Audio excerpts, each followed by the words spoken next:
we will get going. All right then. So like I said, thanks for joining us, everyone. I'm really excited about this one. We've got Sam, who, as you can see, she's also on the screen here, but she's also in the top of your screen. I've known Sam for quite a few years now. I think we played against each other back in the day.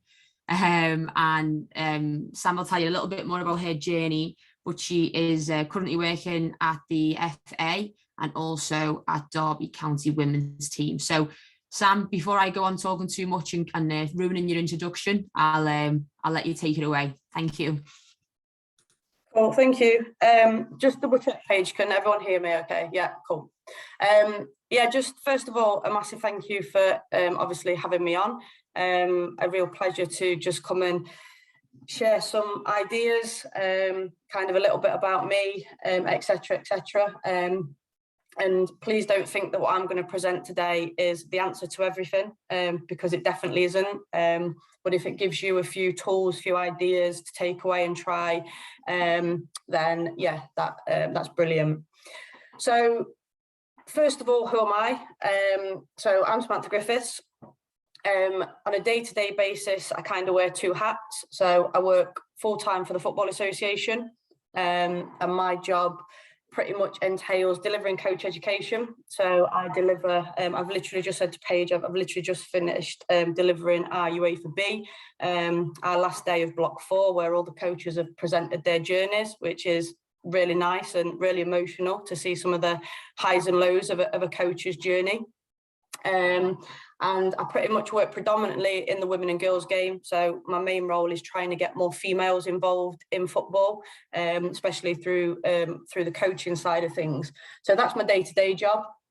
On top of that, I'm head coach of Derby County Women for my sins. So yeah, so I've got a real, I suppose, I have to manage kind of probably where my head's at a lot of the time, and it probably links quite nicely into what Paige has asked me to deliver around kind of this development versus winning.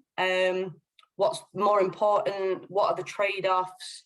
Should it even be, I'm not sure about development versus winning. I suppose I'm quite a big believer in if you get the development bit right, winning becomes a byproduct. However, I also understand that when you're working, we call it foundation phase. I'm not sure what you guys call it over there, but when you're working in that sort of 5 to 11, 5 to 12 phase, it is around developing players and how do you guys kind of measure that, I suppose. And then when you come up to my level in terms of working with the first team, where I'm measured on results and performance and potentially get the sack if we don't get to where we want to get to, it very much does become about winning, and maybe we have to trade some of the bits off to get what we need out of the players. So I'm hoping to spark a little bit of discussion today. So please feel free to use the chat box. I'm not really too bothered about literally wait until the end to then sort of bombard me with loads of questions. If there's something that comes up throughout the presentation that you want to ask, I'd rather you just throw it in the chat box or like just pop up on screen. Like, it's really nice to sometimes hear someone else's voice other than myself just for an hour. So like I say, if there's anything that intrigues you, any questions that you've got, please just, like I say, pop on screen, pop it in the chat box, and I'll aim to answer that. Okay, so yeah, so that's pretty much a little bit about me. Why is my thing not going across? Can you just flick me? Have you got control of it, Paige? It's not, my thing's not working to go on to the next page. No, sorry, Sam, you're gonna have to see if you can go, see on the bottom there. Oh, there we go. Yeah, cool. So this was a challenge. Like I say, when Paige asked me to do something around, I think she did phrase it as winning sort of versus development. And I suppose the first thing that came into my head is, how can we reshape this, that we don't think it's kind of one or the other? So I've either got to win with players or I've got to develop players. I can't do both. So just in the chat box, just really quickly, I'm just interested to know what does winning look like to you? Because I've no idea what age groups you work with, etc., etc. So just for you personally, what in your context, what does winning look like for you?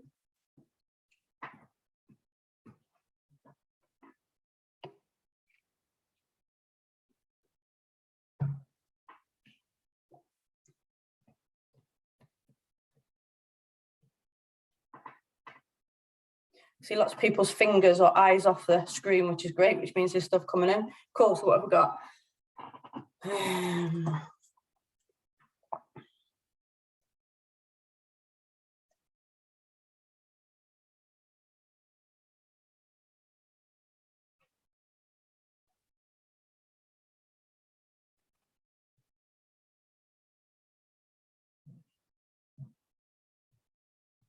Okay, yeah, so some really good stuff that I've just flicked through in the chat box. I really like the fact that I'm seeing stuff around keeping the kids excited. Smiles is always good, even I think, and I don't know if Paige will agree with me or not, but even at our level, at senior level, like it means a lot to me as a coach if players go away smiling, have enjoyed the session. Yeah, so improvement.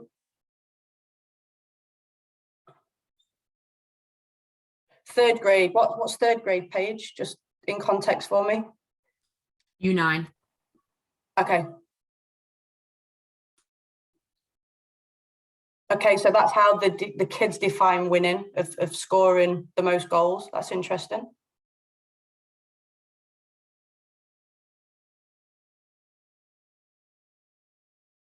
Okay, so it's interesting. There's a couple of people there then that put like winning's different for you than what your players want. So I'm feeling, is it Travis is nodding his head at me, that do you have a very what am I trying to say? Do you feel that let's talk foundation pays 8, 9, 10s, 11s, whatever, that the kids very much define winning as obviously winning the games, scoring the most goals? Is that pretty much what the feel is across your club, that's what they feel, not necessarily yourself, but that's what the players feel? Is that right? Just give me a nod or a thumbs up. I can see a couple of you, that's about it.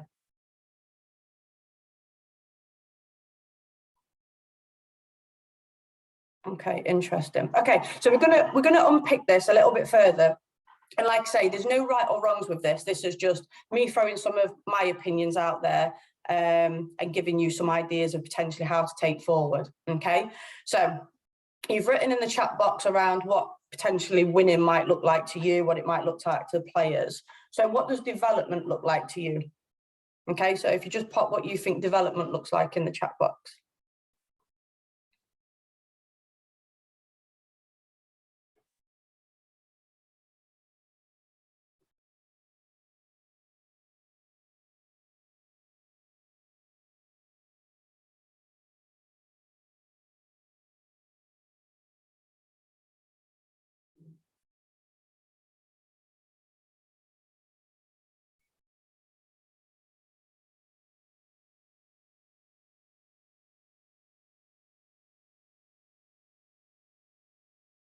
Yeah, brilliant. So I think Alberto's put in there around, oh, it's just jumped.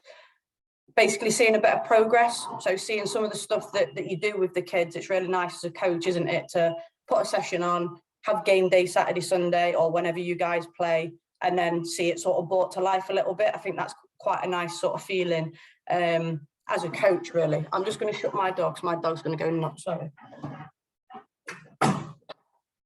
Okay, so I've got a little bit of an idea now, just reading through them, kind of what winning, development kind of means to you guys. And like I say, we're going to just unpick this a little bit further now. Okay, so I'll just give you just like a minute or so, just have a read through that, because I literally don't want to just read all these slides at you, because I can appreciate you can read. So just literally 30 seconds, just have a look at that, and then I'm just going to talk you through some little bits.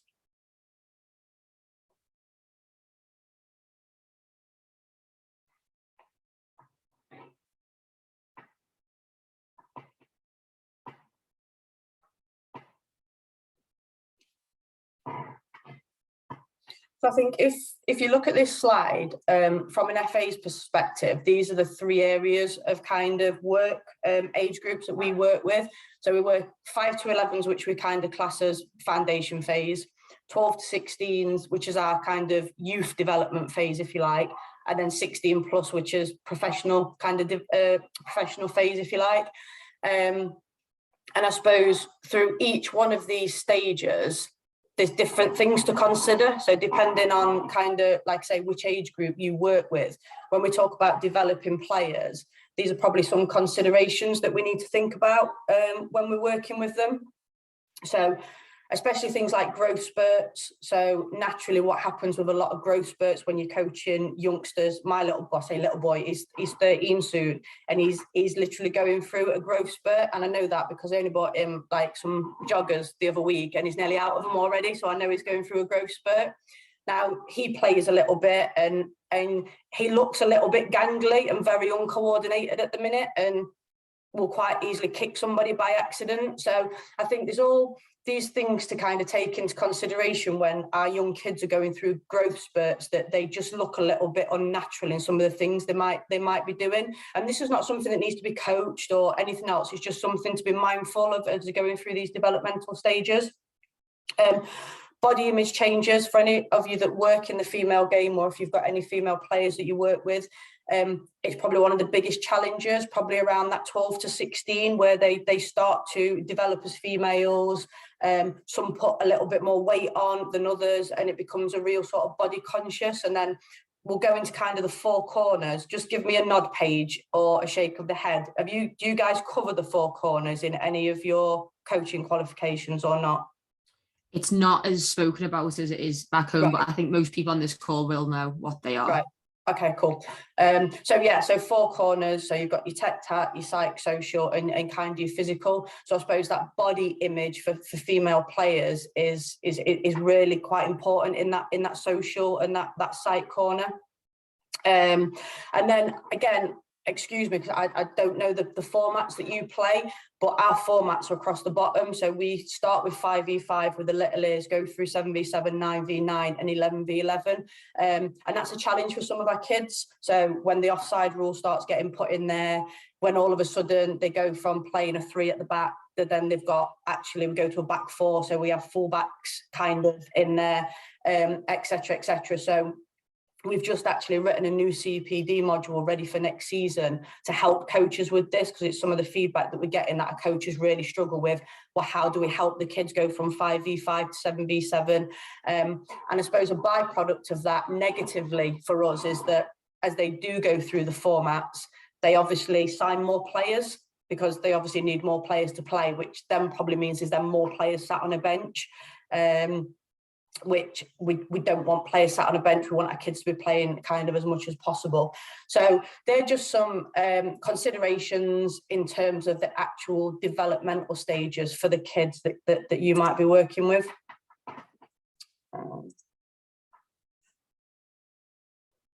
So this is more about, I suppose, the experience bit around different ways they learn. And one of the biggest things that we're talking about at the FA and as part of CPD courses at the minute is giving players lots of different experiences. So we call it volume and variety. So lots of goes at different things. So what have we got on there? Learn how to play different formats of the game. So we'll still play 5v5 at training. We'll still play, even though we play 11v11, we still give the players lots and lots of goes at different formats, because what the returns I get of playing from a 5v5 to an 11v11 are very different. And it's one of the most important things for me, and that's at senior level, is to make sure my players still get lots of goes at different formation, playing different formats. The bottom left one's interesting. So we don't call them subs. Well, some people still call them subs, but we try and educate our coaches that are working with the younger ones to call them game changers. So we have game changers on the bench that I suppose psychologically is a different perspective, a different way for the kids to think. I'm not sure I could sell a game changer to my first team players, to be honest. They'll very much see themselves as they've not been picked and they want to know why. But yeah, just as something different and a psychological thing that can help. Learning how to play with an overload and an underload.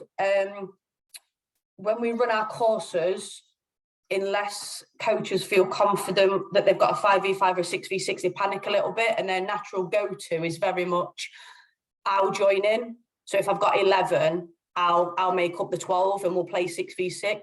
And what we're saying is actually playing overloads and underloads is really good for the kids. So play 5v3s, 6v5s, 5v4s, because if you think about a game, if you take a game of football, take the 11v11 game, at any one point you could drop a net over where the ball is, and I absolutely guarantee you it probably wouldn't look like a 2v2 or a 3v2, 3v3. It'd either be one attacker against two defenders, three attackers against two defenders, whatever it might be. A lot of the game is played in overload and underloaded situations.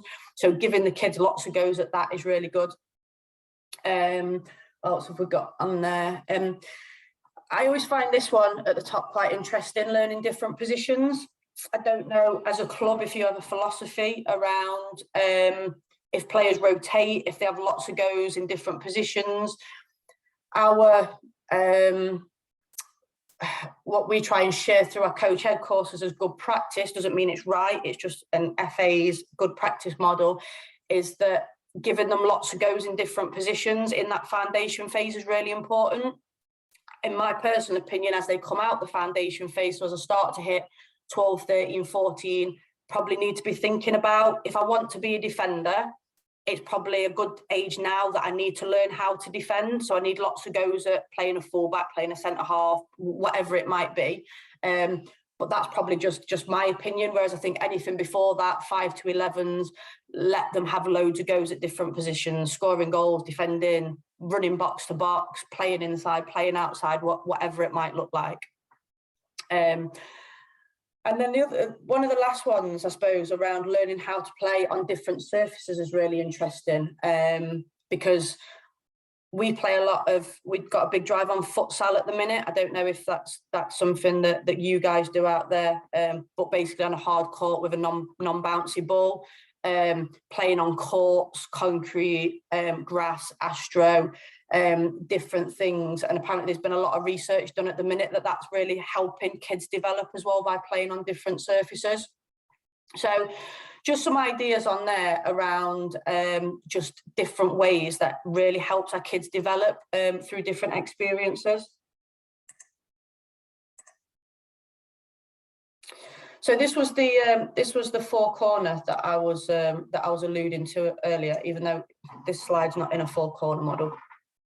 But I suppose there's just some things on here to consider again for the player development. And again, I'll just give you 30 seconds just to have a quick read through them, and then I'm just going to highlight a few that I think are really important.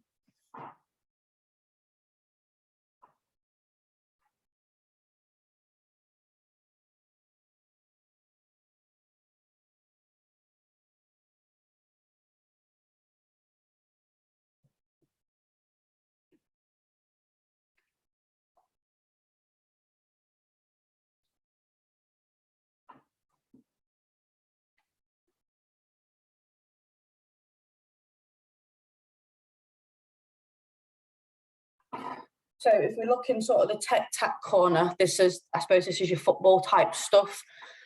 And one of the biggest ones for me personally, we have a big drive on it from the FA, is like the realism to the game. So every practice you put on, how close does it look to the game? Is it realistic to the game? Now, there's always going to be benefits of, I don't know, for example, a child running round, dribbling through cones. It's one that always gets thrown out there that we shouldn't do it, because when would you ever see a child on a pitch with 5 cones in front of them dribbling through? However, I do appreciate that can help with ball skill, ball mastery, everything else. But what they are trying to say is the closer the practices you can get to the game, so attack v defense really helps. So anything that's type of an invasion game, that's sort of close to the game. Again, it's on there around overloads, underloads, individual challenges. So working with your players as individuals. So how well do you know your players in terms of setting them individual challenges within the sessions that you're delivering. The social side of it, this is really interesting. So again, a while ago, the FA, we did a CPD around giving players ownership. I have a bit of an opinion on how much ownership we give to players. And again, that's right from the littlies, the dots that we work with, right up until potentially sort of first team players that I work with. But there's been some research done around how much it helps players when they're given a voice. We call it like a voice and choice. So they probably get to choose between two activities to do. They get to have a go at setting some of their own stuff up. I know there's a club that I'm working with at the minute where I'm supporting a coach, and every time I turn up, the kids are already setting up their own, they call it like an arrival activity. So when they get to the session, they don't just start smashing balls about or messing around with the mates. They've all got a little arrival activity that they set up each, which is really interesting.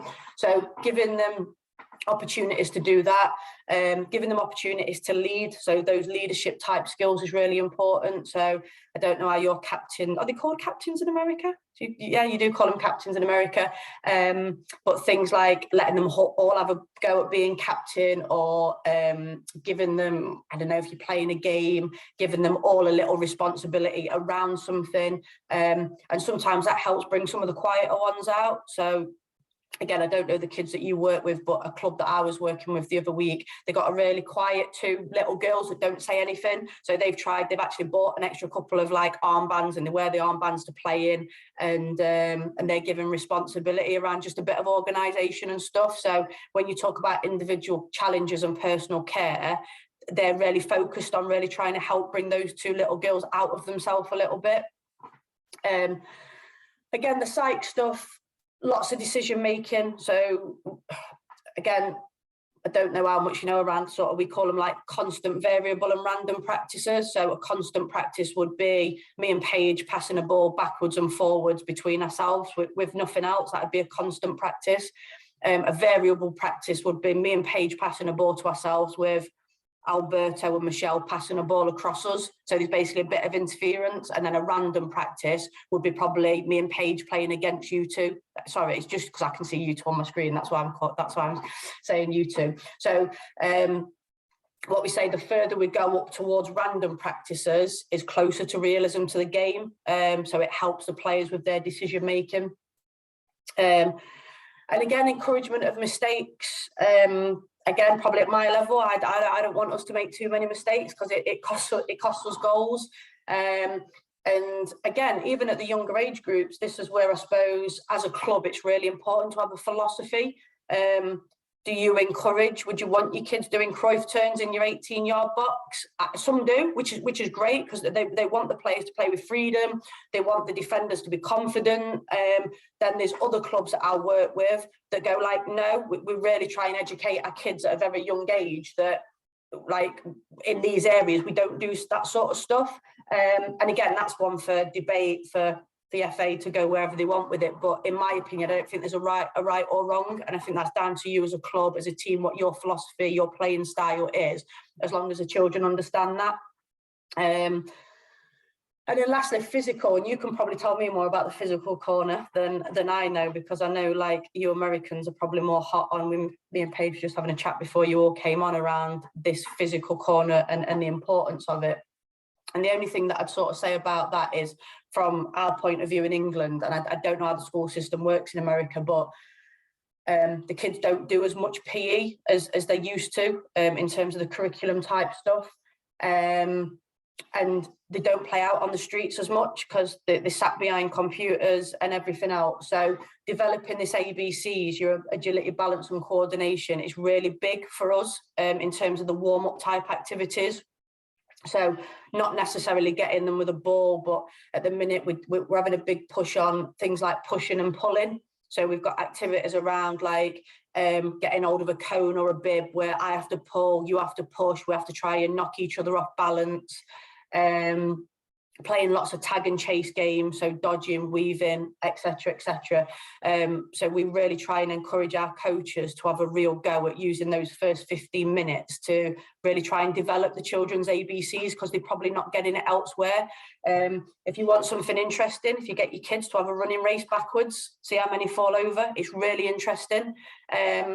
And if you think about how much of the game is moving backwards, it's quite a lot. So jockeying sideways, whatever. But yeah, next time you go training, get your kids to have a running race backwards over 10, 20 yards, and you'll be interested to see their movements, who can do it and who literally falls over. And then just lastly, just around size of area. So again, I don't want to teach you to suck eggs, but obviously the bigger you make the area, the more physical distance players have to cover. The tighter it is, obviously, the less distance they have to cover. But then you put a ball in, and that can sometimes change the returns. So if I want to work on dribbling, the bigger the area, the less chance I get to dribble, because there's more space, so it doesn't really become dribbling. The smaller the area, the more opportunities I get to dribble, because I've got people in my face straight away, so I've got to move the ball quicker. Same with tag and chase games. The bigger the area, the more physical output I'll have, because I've got bigger distances to run. The tighter the area, the more I've got to dodge people quicker. I've got to play with my head up more, because there's a chance I'm going to bump heads. So just that size of area, we call it like the step principle of changing it. And playing in different spaces. So the returns that I get out of playing from a triangle to a circle to a square to an oblong are very different. So if you think about if you're working on receiving skills, if I receive in a square in the corner, I've got a 90-degree angle to receive and play forward. If I receive in a triangle, it's obviously a lot narrower. So just giving kids those different experiences of working in different sized areas helps. Okay. Yeah, so I just threw this in. This is just an example of what's going on here. Yeah, this is just an example of just a 2v2 game of different ideas, and probably some of the planning process that we go through to put this together. So this has come straight off a CPD webinar that somebody delivered the other week, but I thought it highlighted it quite well, where we look at the four corner model in terms of what do we need to put in those boxes, and the things to consider down the bottom. So is our topic really clear and simple? So as a coach, I think some of you put in earlier around, it's really important that they transfer some of that learning, what they do with you whenever you train into the match day environment. So making sure you're really clear on what your learning outcomes are. How well do you plan your team? So when you have your little games at the end, is there much thought put into that, or is it just literally, there you go, there's a load of bibs, kind of pick your own teams, individual challenges, and then the step coaching process. And I don't know if you've heard of step or not, but literally step is S is your space, T is task, E is equipment, and P is people. So it's a really easy process to think about when you're coaching. How can I change the space? How can I change the task? How can I change the equipment? And how can I change my people? So 2v2s into 2v1, etc., etc. Just a little one on the task. They do say, well, somebody that I work quite closely with, who's all into brain development and our children sort of learn. On average, they say for every year of their life, that's pretty much how long they can concentrate for. So if you've got a group of 5-year-olds, they can probably stay on task for around 5 minutes before they need some sort of intervention. Not a massive change, pick all the cones up, change the whole thing, but maybe it just might be rotate the players, change like tagger, change the rule, whatever it might be. Obviously, if you're working with 10-year-olds, you've probably got about a good 10 minutes with them before they need some sort of stimulation in a different direction.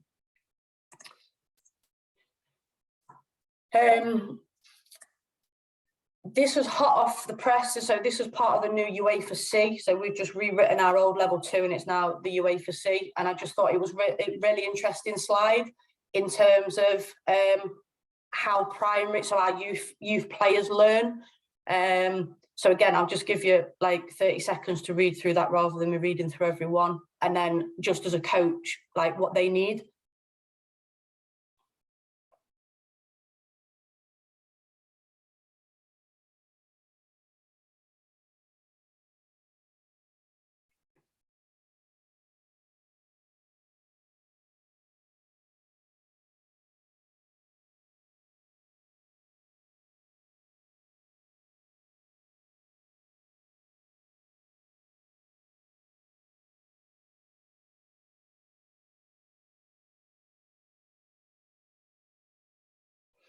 So I think we've probably highlighted most of that through the previous kind of slides. But we've got a big push on play, the word play at the minute, and letting the kids play, like not just players in football, but tag games, just have that real freedom and that enjoyment of coming to a session and kind of having a great time. Like I say, on there, it's got around that limited attention span.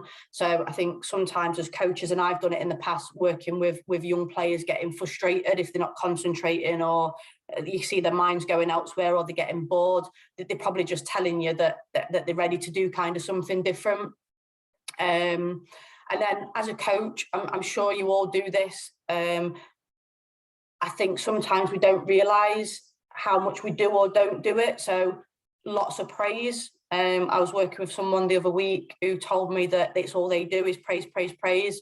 I did the in situ visit, as we call it over here, and I think I counted 4 times that in what I classed as praise, like sort of that happened, and that was in an hour session. So I think sometimes we think we're doing it, but we're probably not, and that's not a conscious thing. And that's why sometimes as a coach, if you're wanting to develop and there's some of these things that you look at and you go, oh, do you know what, I'd really like some feedback on that. If you've got a co-coach that you work with or an assistant, instead of literally just having them all there all the time just to put your cones out or do whatever, sometimes it's quite nice to go, can you just watch me tonight? Just count how many times I do this or I say this, or how many, can you just count the ball rolling time, like how much the kids actually play versus me talking, and little things like that really sort of help you develop as a coach. And then this is for a little bit older, so if you're working with older players, for anybody that's working with the older age groups.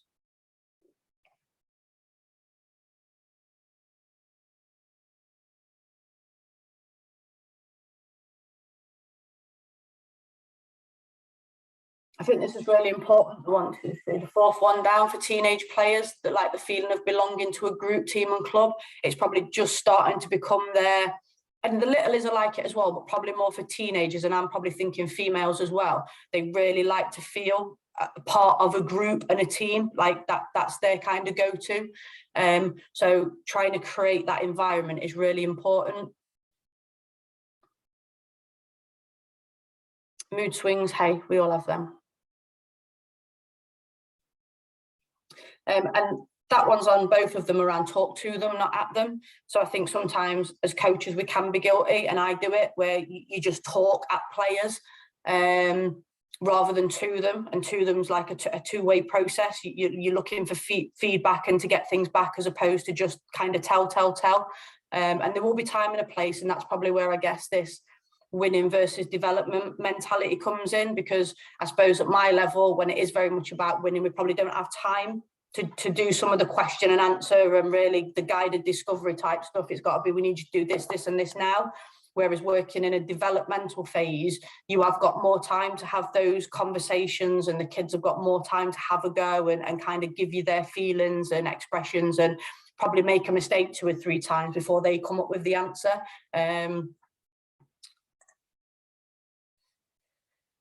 So what are we like for time, Paige? Yeah. We've got about 20 minutes, and that, that'll probably wrap it up, maybe 20 minutes. Yeah, no worries. Okay, I'll fly through this last bit. This is probably, and it probably looks a bit messy, because it is messy, because it's still in draft phase, and I probably shouldn't be sharing this, to be honest, because it's quite a big document that the FA are potentially putting out within the next 6 to 12 months. So they're literally just having meetings around some of the bigger picture stuff. So we're really going after a strapline next year of developing skillful players, creating more opportunities for players to play, and having more transformational coaches. So I don't know if anyone's heard of the word transformational coaches. That's basically just being a good coach, like letting the players have a say, just a good coach, all the stuff that you'll know about. And this bit around developing skillful players is the bit that they're really going after at the minute. So this is just the game in terms of really simple. The objective is to either score goals or stop goals. There's quite a bit of work around penetration at the minute. So how quickly can we get the ball forward? Can I make a run forward? Just basically go forward. And what does that sort of look like? So that's either going with penetration or stopping penetration. Our attacking principles, so we cover this in the UEFA B. I don't know if these are sort of the words that you use or not, but when we talk about attacking principles, so penetration, so going forward, like I've just said, depth and width, support and movement, coverage and balance, and then defending principles around slowing things down, getting tight, covering, and then just kind of controlling your movement and keeping the game calm. So this is some of the stuff that they're looking at the minute. And then if you look at the bottom, these 6 capabilities, these are, they're saying that if they can get these right with kids, we'll create the next generation of very, very good footballers, soccer players, whatever you call them. So I'll just show you on the next slide that I think goes into a little bit more detail. Skip this slide, this one. Okay, so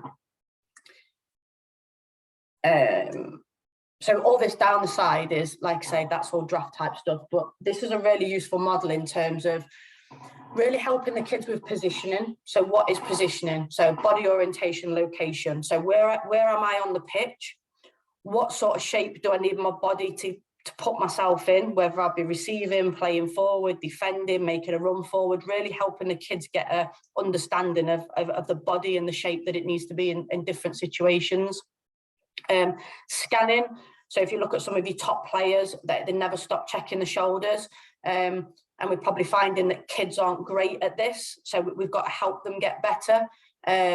So around focusing their attention and kind of this art of looking.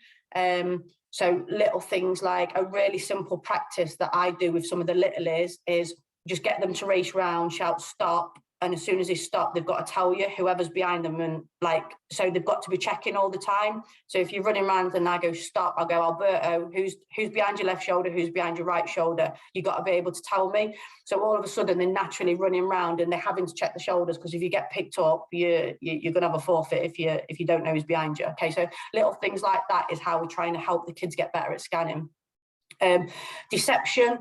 So this is like this stuff, like the clever stuff, if you like. So the disguised passing, the hiding intentions, and Paige won't like me saying this, but I went to watch Liverpool Chelsea in the FA Cup final Saturday, and the first time I've seen Thiago play live, and oh my God, his disguised passing is just on a different level. I think he don't need to do it all the time, I've got to be honest, but how do we educate? What practices do we put our kids in that help them get better at things like that? So instead of just having one Thiago, where do we get the next English, the next American soccer players from that are really good at disguising and hiding and things like that?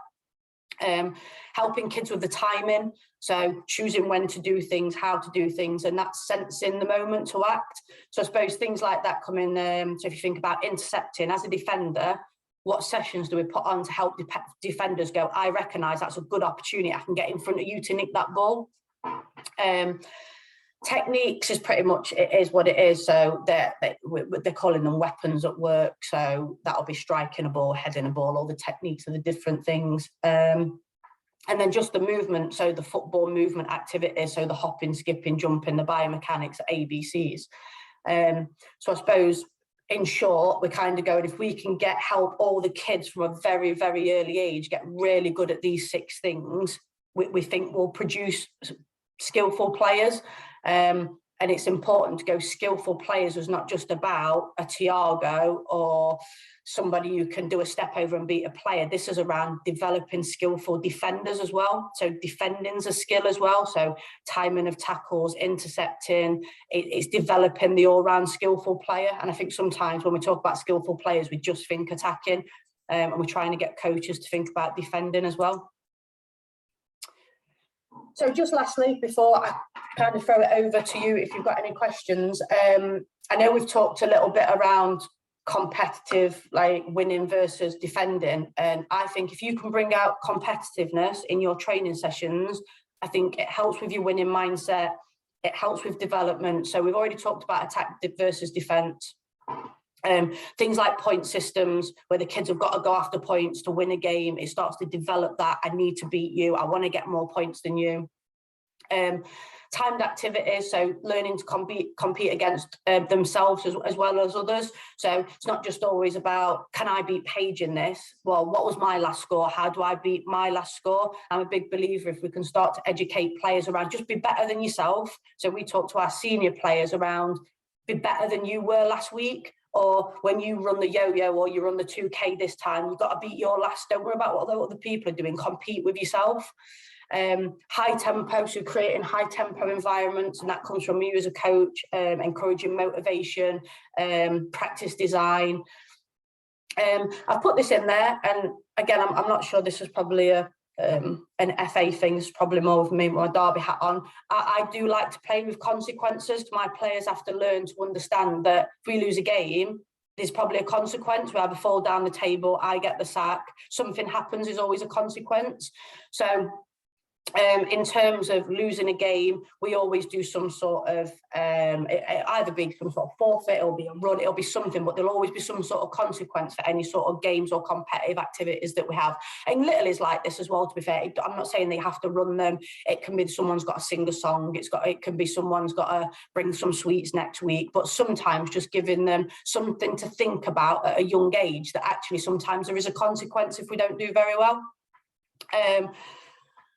And then lastly, practices to gain extra players on scoring. So we do a lot with the youngsters around normal game type practices, but if we score, we get an extra player and things like that. Or if we lose an extra player, and the losing team's got to then work harder to gain their extra player back.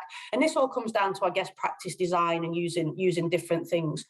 But just some things off there that I came up with off the top of my head that I think really helps with competitiveness in sessions, which then helps generate probably a winning mentality. Okay, that's me spoke for like nearly 45 minutes, I think. So I'm going to grab a drink, and if anybody wants to ask any questions, literally about anything, kind of senior stuff, FA stuff, football type stuff, anything, like go ahead. Don't put it in the chat box, so like jump on screen and let me hear some of these American accents, because I've not heard one yet, because Paige is still very scouse. Yeah, no, just before Harry, I'll let you come in. Sam, obviously that was absolutely fantastic. I think I've run out of ink and a pen, taken down a lot of notes there, so that was obviously very eye-opening, and a great sort of different perspective from how the FA do things versus, you know, what we are coached and taught over here. So yeah, obviously coaches, this is a great opportunity. As you can see, Samantha's got a ton of experience and knowledge. So yeah, let's use this time now wisely to ask any questions. And Harry, did you have a question then? Yeah, you mentioned about consequences at the end. How do you get like the balance between allowing the player to be free, be creative, without being too like conscious on the consequences? Because if they see that there's like a forfeit or a negative to not winning or doing the right thing, then they might play within themselves. How do you still like encourage them to be free and be creative? Yeah, no, I appreciate that, and a really good question. I think in terms of what we do with consequences, it's always a team consequence. So it's never sort of an individual one, if that makes sense. So the consequences that we usually play with, it's like I say, it's usually a game at the end that potentially we probably went through a bit of a phase where training looked very different to match day, and I'm purely talking sort of high level first team stuff now, not sort of with the littlest. And we sort of sat down as a group of staff and was like, how can we replicate the mentality of a Sunday, what they always go out with to want to win, to the same mentality of training? And the only way that we could come up with, and it was the S&C guy that come up with it, was this consequence type stuff. And you know what? We don't always do it. We tell them we do. Sometimes we'll follow it through and sometimes we won't. I think it depends for us how hard we've seen them work, how hard we've seen them graft. And all of a sudden, it was unbelievable. We were seeing like the players throwing themselves, slide tackling on 3G surfaces because they didn't want to lose, because they didn't want to run. Like, let's be honest, nobody really enjoys running. So we just saw that real shift in mentality and that's probably what we were after. We don't really want them to run. We don't want to punish players but I suppose it was just a point in our season that we got to where our Sunday looked very different from our training. And it was like, how can we sort of replicate this a little bit? So yeah, I fully understand, especially with the younger ones, of almost being frightened to make a mistake because they don't want it. And that's what I say, that's where I probably wouldn't do the consequence stuff with the littlies as much. That was probably more of a higher level, more senior level type activity, or whatever you want to call it, just to try and replicate something that looked like a match day. So we want to train like we play, basically. Yeah, I feel, because I like, I'll do like point-based games. So like they'll, every time you go through a gate or whatever, you get a point, and then top 2, top 3 scorers, they get like a reward. So when we go into our scrimmages at the end, but because of the highest scorers, when it goes into our scrimmage, goes into our game, they start with like a goal head start, or a goal per player. So we kind of like encourage them to still play with that pace and that intent without like focusing on like the negatives and the consequences. We'd like push the positives. So I guess it's that's great. That's brilliant, and that's probably what the littlies need more of. And that's what I put on there around like the points type stuff.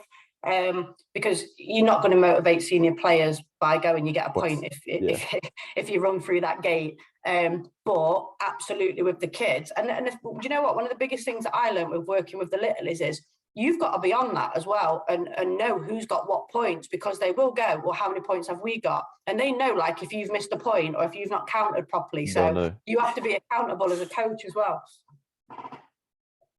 Thanks, Harry. Travis?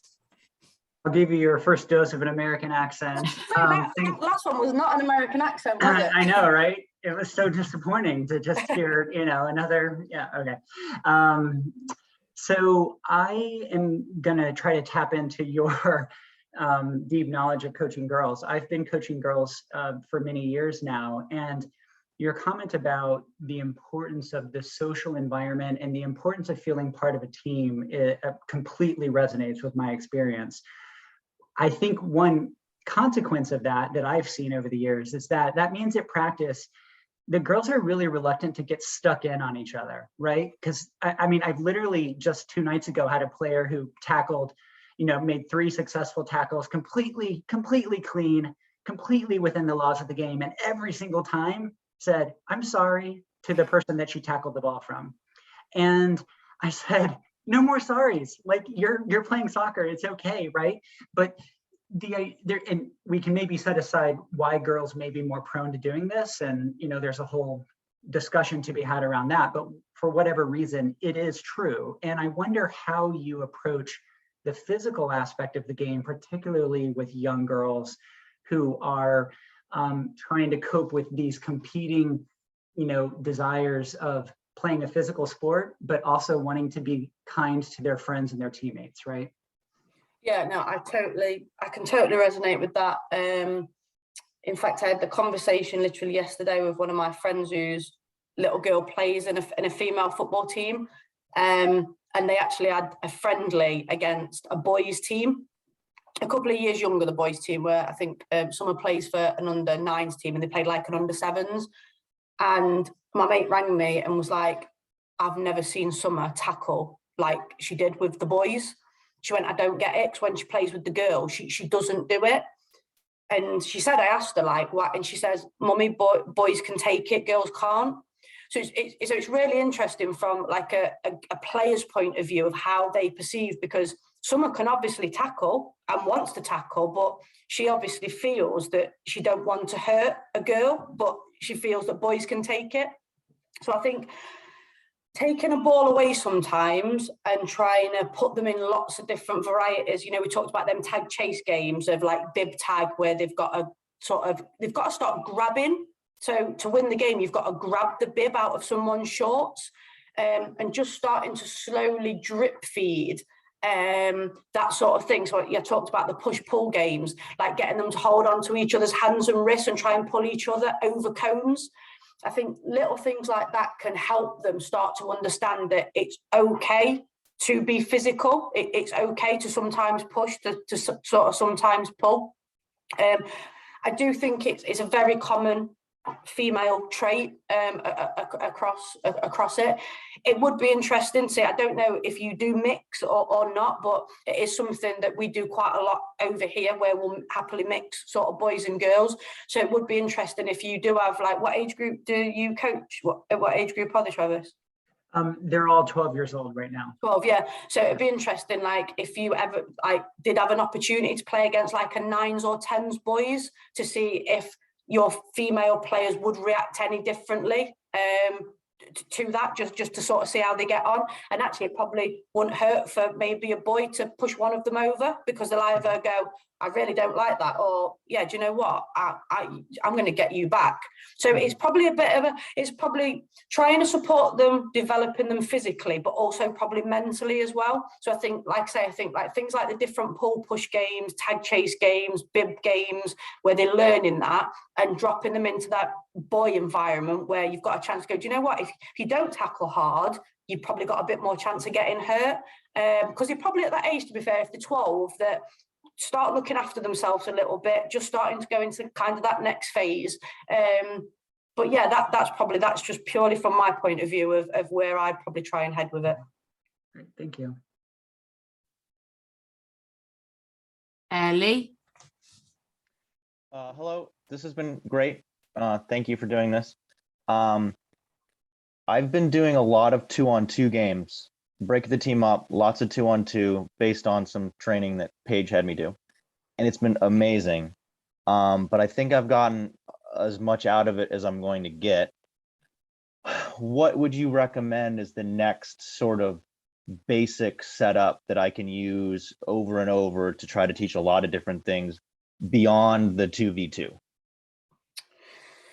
I suppose it depends what you wanting to get out of it. So what are you wanting to help educate the kids with? What do you really want them to get better at? Our strapline at the FA is games. The best way the players learn is through games-based activities.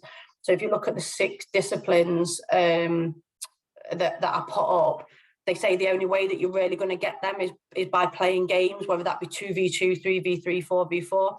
And that's probably what I'd say is just your variety of it. So go back to maybe 1v1s, so 4 lots of 1v1s, 3v3s, 4v4s, 4v2s, like the overloaded, underloaded stuff. So help your players understand how to defend in an underload if they've not got as many. So you can start working on a little bit of defending type stuff, or overloads, how to utilize your extra player.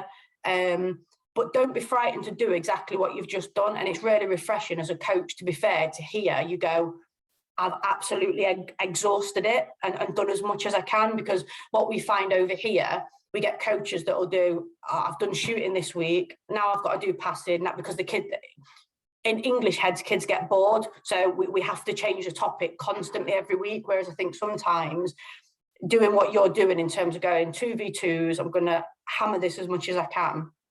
But I would say stick to the game-based model stuff. Just 3v3, 4v4, 1v1, overloads, underloads is the best way to get what you want out of your players. Great. So mix it up. Yeah. Thanks. Volume and variety.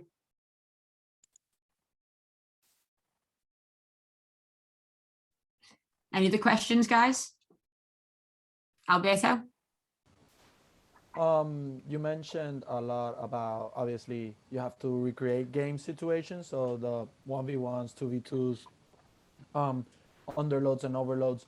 But how do you balance it out with, because sometimes, obviously, you want to work on certain skills or certain more dribbling in a session, let's put an example, or more defending.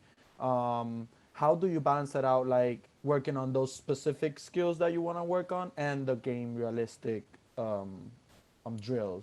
Yeah, no, and I think that's really important. I'm a massive technical geek. I love the technical corner. I love constant practices. So all I've delivered on the UEFA B this week, they just go, Sam, you just deliver the technical stuff, because I get games and stuff, but I do love the patterns of play, rotations. I'd happily take me and Paige on a field for an hour and drill a ball to each other and really break it down and give us each other different challenges. So as much as we go games, I'm probably just going to sound like I'm totally contradicting myself here, but I'm trying to keep my FA hat on at the same time. But I think things like individual dribbling, individual passing, for me, I have a very strong opinion on, if I can't pass from A to B without being opposed, I'm really going to struggle in a game. So I've got to get really good at that. So we talk about mastering your body and mastering the ball being the two most important things at foundation phase. So have I got control of my body? Can I control my body? Can I get my body to do what I want it to do without a ball being in play?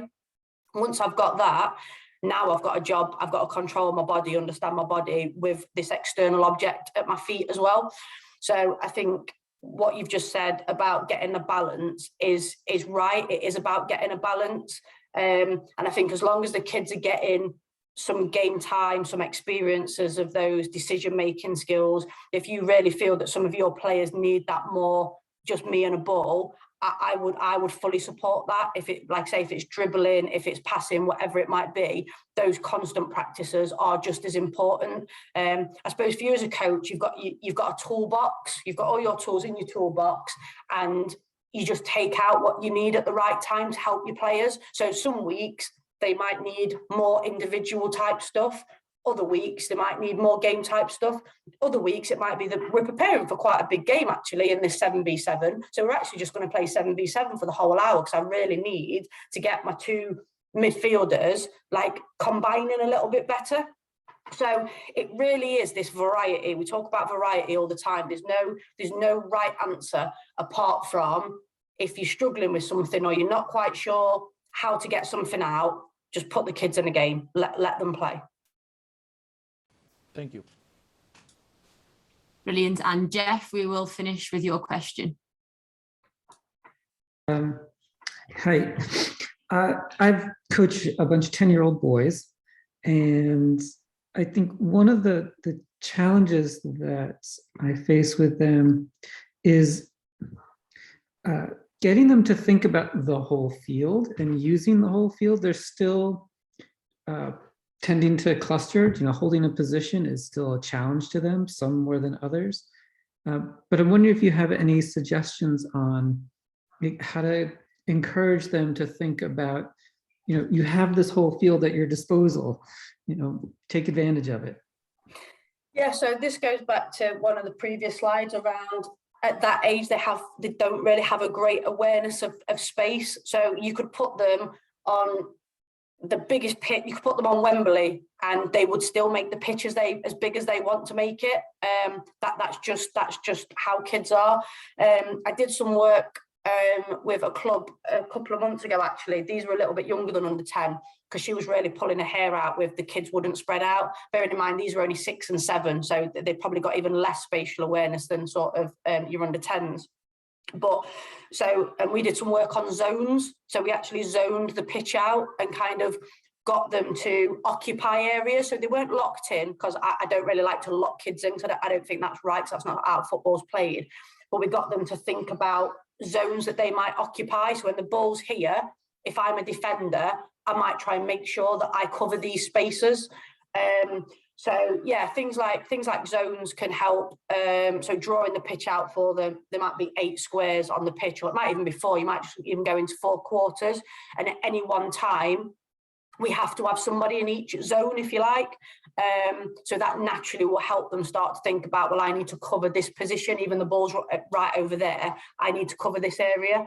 So I suppose it's just coming up with simple tactics without going, right, you're locked into this area, you can't move, because that's what some coaches do, but that's not healthy either. But I suppose I would say, just remember that they are 10, and it's just a spatial awareness thing they don't probably understand. The other thing is, and I don't know what access you have, but sometimes videoing the game and showing it them back and getting them to maybe see it from a different perspective of, look how much space there is kind of on the pitch. I think sometimes visually, when kids can see things back, it triggers different things for them to think about. Yeah, that makes total sense. So just to make sure I got it, you're suggesting that I, in some fashion, literally mark out quadrants on the field. Yeah, so So if you, so I can see it. whatever field you train on, play on, whatever, if you like literally run a halfway line down the centre, halfway line from goal to goal, talk about maybe you could go blue, this is blue, green, red, orange, or it could be zone 1, 2, 3, 4. And at any time when we don't have the ball or do have the ball, we have to have somebody in zone 1, 2, 3, and 4. Yep. With That the sounds ball, great. without the ball, however you want to do it. Great. Thank you. Well, I think that was a great place to end.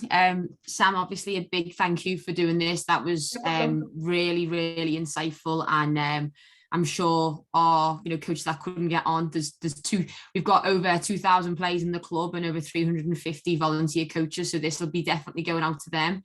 And I'm 100% sure that everybody will take something from this. So that has been fantastic. I really, really appreciate it.